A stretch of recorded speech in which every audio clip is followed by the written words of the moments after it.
Bismillahirrahmanirrahim. Assalamualaikum warahmatullahi wabarakatuh. Alhamdulillahirabbil alamin. Assalatu wassalamu ala nabiyyina Muhammadin wa ala alihi wa sahbihi ajmain. Amma ba'du. Teman-teman yang dimuliakan oleh Allah Subhanahu wa taala, di video kali ini saya akan menampilkan yaitu tentang ada jamaah yang bertanya dengan Habib Umar. Yaitu pertanyaannya adalah apa hukum mengenai musik ya? Kemudian Habib Umar menjelaskan panjang lebar tentang mengenai hukum musik. Namun penjelasan Habib Umar itu ya, itu masih menggantung ya, yaitu di antara halal dan haram ya. Jadi Habib Umar itu tidak membolehkan ataupun tidak dijelaskan tentang mengharamkan ya. Jadi teman-teman yang dimuliakan oleh Allah Subhanahu wa taala, penjelasan dari Habib Umar itu ada sedikit tidak ada kejelasan, yaitu tentang masalah terkait hukum musik itu apakah halal apakah haram ya. Jadi seakan-akan itu penjelasannya itu ya muter-muter gitu ya, haram apa halal. Jadi kalau orang mendengarkan ya itu bingung ya, ini penjelasannya ini halal apa haram. Jadi penjelasannya itu tidak begitu jelas ya tentang hukum musik itu halal apa haram. Namun penjelasan Habib Umar itu seakan-akan itu penjelasannya itu tidak menghalalkan dan tidak mengharamkan. Coba ya, kan membingungkan ya. Nah teman-teman yang dimuliakan oleh Allah Subhanahu wa taala, lebih lengkapnya saya akan tampilkan video tersebut ya. Beliau mengatakan tentang musik, pemusik. Mereka adalah orang-orang yang bekerja bergelut di dalam apa yang menjadi cita rasa batin seseorang. Sehingga dia memiliki cita rasa, memiliki perasaan yang halus untuk mendalami apa yang nyaman di dalam hati manusia dengan suara-suara tertentu, dengan syair-syair dan lantunan tertentu. Maka hendaknya pun dia juga memiliki kepekaan akan zikir-zikir tertentu yang membuat hati seseorang menjadi lebih nyaman. Sebab bermain dengan perasaan, maka dia harus tahu apa yang membuat orang paling nyaman. Bukan cuma musik aja, zikir pun juga, doa pun juga, ibadat pun juga. Kemudian juga di antara musik-musik itu ada juga yang menggunakan alat-alat yang memang diharamkan di dalam syariat seperti mizmar, maka itu hukumnya haram. Ada juga yang menggunakan alat-alat yang dihalalkan, dibolehkan dalam sunnahnya Nabi ada, maka itu hukumnya halal. Ada juga yang tidak disebutkan di dalam sunnah tentang kebolehan atau ketidakbolehannya, maka itulah tempat perbedaan pendapat para ulama. Nah teman-teman ya, jadi kan kebanyakan musik itu pasti ada piano ya, kemudian ada seruling ya, kemudian ada gitar. Lalu bagaimana kalau berdakwah dengan menggunakan alat-alat musik itu ya? Apakah hukumnya itu haram? Apakah dibolehkan ya? Jadi jawabannya itu benar-benar saya itu bingung ya jawabannya itu. Jadi muter-muter tidak ada titik temu. Apakah dibolehkan? Apakah diharamkan? Ya mungkin tengah-tengah ya, mungkin jawabannya itu ya masih ngambang ya teman-teman ya. Jadi saya masih bingung ya penjelasannya ya. Mari kita lanjutkan ya. Dan masing-masing dengan pendapatnya. Kemudian juga lantunan syair yang diucapkan. Syair tersebut itu membangkitkan perasaan. Apabila yang dia bangkitkan adalah hal-hal yang buruk, sehingga bangkit keinginan yang lebih buruk. Ya, ataupun juga berisi ucapan-ucapan yang buruk, mengajak kepada keburukan, maka itu diharamkan dan tidak baik. Tetapi kalau isinya mengajak kepada kebaikan, membangkitkan hal-hal yang baik pada diri seseorang, maka itu menjadi hal-hal yang baik pula. Itu kalau syairnya ya teman-teman ya. Yang jadi masalahnya itu adalah hukum musiknya, bukan syairnya ya. Kalau syairnya mengajak kepada kebaikan ya, mungkin bagi saya itu ya baik ya, syair doang ya, tidak ada diiringi musik ya. Misal ya, syairnya itu mengajak umat ini untuk mengingat Allah ya, ataupun untuk mentauhidkan Allah, ya itu baik kan syair-syair seperti itu. Namun apakah musiknya ini ya, musiknya ini yang selalu jadi masalah, apakah haram, apakah halal ya. Jadi penjelasannya itu masih ngambang ya. Mari kita lanjutkan ya teman-teman ya. Jadi tergantung musiknya dan juga tergantung syairnya dan juga diseimbangkan dengan zikir, mungkin seperti itu nah, ya. Nah ini pertanyaan yang bagus ya. Apakah tergantung musiknya ya, وما تؤدي إليه وما تثيره في النفوس.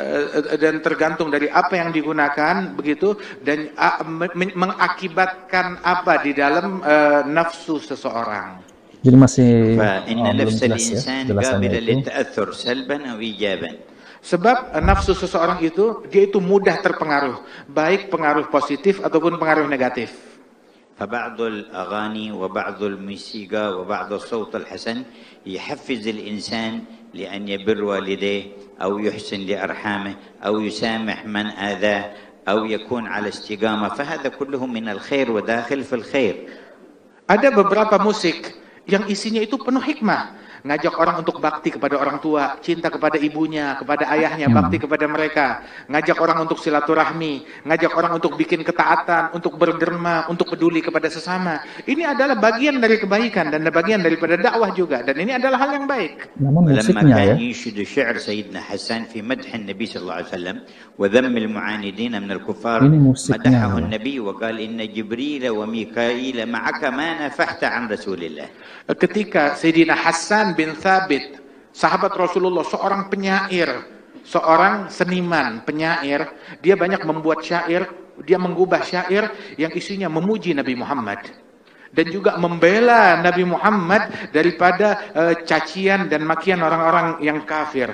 Maka Rasul SAW menyemangati dan mendukung apa yang dilakukan oleh Hasan bin Thabit dengan ucapan sesungguhnya Jibril dan Mikail senantiasa bersama engkau di dalam syairmu, manakala syairmu itu isinya membela kepada Nabi Muhammad SAW.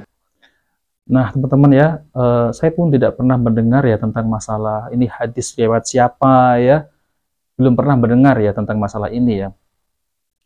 Ya namun kalau syair-syair ya, mengajak kepada kebaikan ya, mengajak kepada bertakwa kepada Allah, misalnya kalau syair-syair ya, namun tidak ada musiknya, ya mungkin bagus ya, itu sebagai nasihat ya, ataupun berdakwah seperti itu, syair-syair bagus ya. Namun kalau musik ini ya, apakah ada kebaikan di dalamnya ya? Ya mungkin kalau syairnya bagus, tapi musiknya ini melalaikan ya, musiknya ini melalaikan. Karena sudah jelas dalam hadis Nabi Shallallahu Alaihi Wasallam, yaitu tentang terkait hukum musik ya. Jadi tentang terkait hukum musik, saya akan bacakan hadisnya ya. Diriwayatkan dari Abdurrahman bin Gharm al-Ash'ari, dia berkata, Abu Amir atau Abu Malik al-Ash'ari radhiyallahu anhu telah menceritakan kepadaku, demi Allah dia tidak berdusta kepadaku. Dia telah mendengar Rasulullah Shallallahu Alaihi Wasallam bersabda, sungguh benar-benar akan ada di kalangan umatku ya, sekelompok orang yang menghalalkan kemaluan, zina, sutra, khamr, yaitu minuman keras, dan alat-alat musik. Dan beberapa kelompok orang sungguh akan singgah di lereng sebuah gunung dengan binatang ternak mereka. Lalu seorang mendatangi mereka, yaitu orang fakir, untuk suatu keperluan. Lalu mereka berkata, kembalilah kepada kami besok hari. Kemudian Allah mendatangkan siksaan kepada mereka dan menimpakan gunung kepada mereka, serta Allah mengubah sebagian dari mereka menjadi kera dan babi sampai hari kiamat. Ya, hadis ini diriwayatkan oleh Al-Bukhari secara mu'allaq dengan lafaz pasti dalam sahihnya nomor 5590. Lihat Fathul Bari. Jadi hadis ini sahih ya. Kemudian Ibnu Hibban ya, kemudian Al-Baihaqi, kemudian Abu Dawud ya. Hadis ini sahih. Karena beberapa imam ahli hadis menghukumi hadis ini sahih ya. Nah teman-teman yang dimuliakan oleh Allah SWT, jadi lebih lengkapnya saya akan tampilkan penjelasan dari Ustadz Dr. Syafiq Reza Basalamah MA Hafizahullah, yaitu tentang terkait masalah hukum musik beserta hadisnya dan larangannya ya. Mari kita simak videonya. Nantilah kita mau dengar dari mereka. Tapi Anda mau sebutkan hadis-hadis yang sahih itu mana aja Ustaz? Udah disebutkan oleh Ustadz Ahmad pada waktu itu. Dan kalau hanya ada satu hadis yang sahih, kita harus taat nggak? Harus taat nih. Hadisnya sahih. Ternyata hadisnya banyak sekali. Selain hadis yang diriwayatkan Imam Bukhari tadi, dan hadis itu disebutkan oleh Syekh Albani rahimahullahu taala, sebagian orang fobi. Ya, Albani yang nyebutin. Anak nggak mau. Tenang nih, Albani itu dia gurunya Albani itu siapa? Sama tuh. Ibnu Hajar al-Asqalani, dia juga mengambil ilmunya Ibnu Hajar, Ibnu Hibban, Imam Bukhari, dan beliau tidak mensahihkan hadis itu dengan diri sendiri. Tidak, kita sudah sebutkan. Yang mensahihkan itu banyak ulama-ulama senior dalam ilmu hadis. Kalau ada ulama fikih mensahihkan hadis, kita tanya dulu, ente nggak ahli dalam ini. Ente ulama fikih gitu kan. Kita tanya, siapa ulama hadis yang mensahihkan? Fulan. Kita lihat, kita cek kembali. Yang bisa mengecek silahkan dicek kembali. Tapi jangan ikut-ikutan. Mengatakan nggak, ana mau ikut Ibnu Hazm. Karena buat ana itu lebih mendukung ya profesi ana. Musik. Boleh memang gitu kan. Ini hadisnya jelas-jelas. Itu hadis yang pertama. Kemudian hadis yang kedua, Rasul sallallahu alaihi wasallam mengatakan sautani mal'unani fid dunya wal akhirah. Ada dua suara yang terlaknat di dunia dan di akhirat. Mizmarun 'inda ni'mah, suara seruling ketika dapat nikmat. Lagi senang-senang sama serulingnya.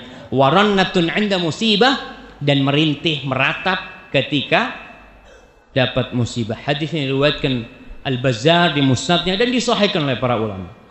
Kemudian hadis yang ketiga, Rasul sallallahu alaihi wasallam, hadis Ibnu Abbas mengatakan, innallaha harrama alayya, sesungguhnya Allah mengharamkan buat aku, au harrama, atau Allah mengharamkan al-khamra, khamar minuman keras, wal maisir, dan judi. Judi semua sepakat haram, semua sepakat haram. Kemudian wal kubah wa kullu muskin. Kubah ini adalah genderang, apa namanya? Ana nggak tahu nama-nama alat musik itu apa yang bundar-bundar itu. Rebana. Hah? Apa itu? Bukan ya? rebana. Gendang apa ya? Gendang ya? Iya, gendang ya. lah. Wa kullu muskirin haram, dan semua yang memabukkan itu haram. Ini hadis diriwayatkan oleh Imam Ahmad dan Baihaqi dan disahihkan oleh para ulama. Kemudian hadis lain yang diriwayatkan dari Abdullah bin Amr bin As. Kita lihat nih, hadis-hadis ini bukan dari satu sahabat. Bukan dari satu sahabat. Sehingga kalau dari satu sahabat, kemungkinan masa yang lainnya nggak tahu. Ternyata hadis ini dari Abu Hurairah, dari Ibnu Abbas, dari Abdullah bin Amr bin As. Hadis itu dari banyak sahabat ujungnya. Sebagai pertanda di masa itu, mereka berpendapat musik itu haram. Innallaha azza wa jal, sesungguhnya Allah azza wa jal harramal khamra wal maisra wal kubah wal ghubaira wa kullu muskirin haram. Sesungguhnya Allah itu mengharamkan minuman keras, maisir, dan kubah tadi, genderang itu, wal ghubaira. Ghubaira ini minuman keras yang terbuat dari jagung. Dulu ada orang yang ngomong, apa sih hukumnya minum air? Halal minum air. Kemudian makan kurma apa hukumnya? Halal. Terus kalau kurma campur air disimpan, kok bisa jadi haram? Ya, karena jadi homer dia. Air sama kurma disimpan di satu tempat, di apa istilahnya? Difermentasikan. Dia ngomong, kok ente bisa ngomong haram? Ini kan cuma air, cuma kurma. Allah mengatakan, Rasul mengatakan, kullu muskirin haram. Semua yang memabukkan haram. Dalam hadis ini disebutkan, kubah, alat-alat itu ternyata haram. Biasanya nih kalau kita lihat hadis-hadis ini nyampur antara minuman keras, judi, terus sutra, apa? Ya? Gendang. Kok dikumpulkan tuh?